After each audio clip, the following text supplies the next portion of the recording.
is under the government of the Lord. You may have seen a fair lady you want to marry, but the government comes and says, this is your wife. What happens now is that you sacrifice your emotion because you are of the nobles. The nobles don't marry because of love. They marry for kingdom.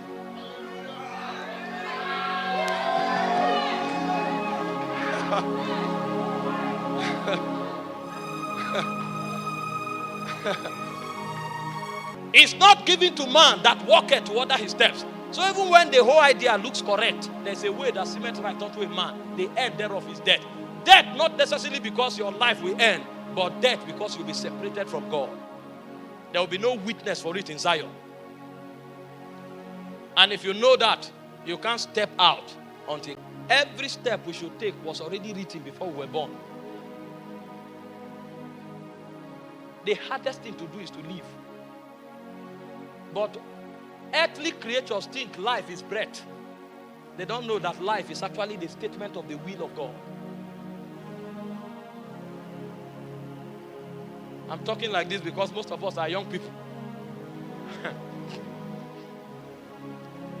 Somebody called me today and said, the husband said no, divorce.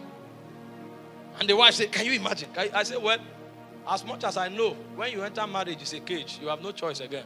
You had a choice before you entered. Now that you have entered, you have no choice. And go and check the Bible. It didn't say marry who you love.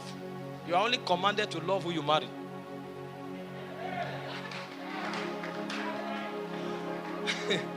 And when I read the Bible, I discovered spirits don't consider love to be emotion.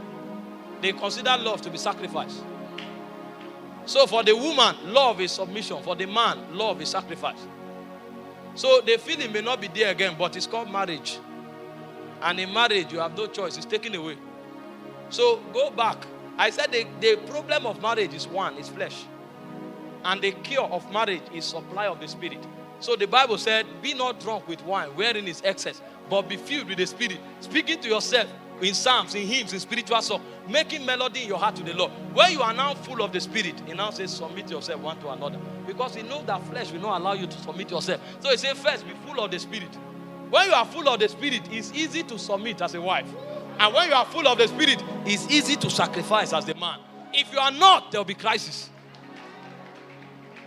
That's the wisdom of the immortals. He knows that in time, there will be many options. So he banished, he sentenced you. You are a sentenced person.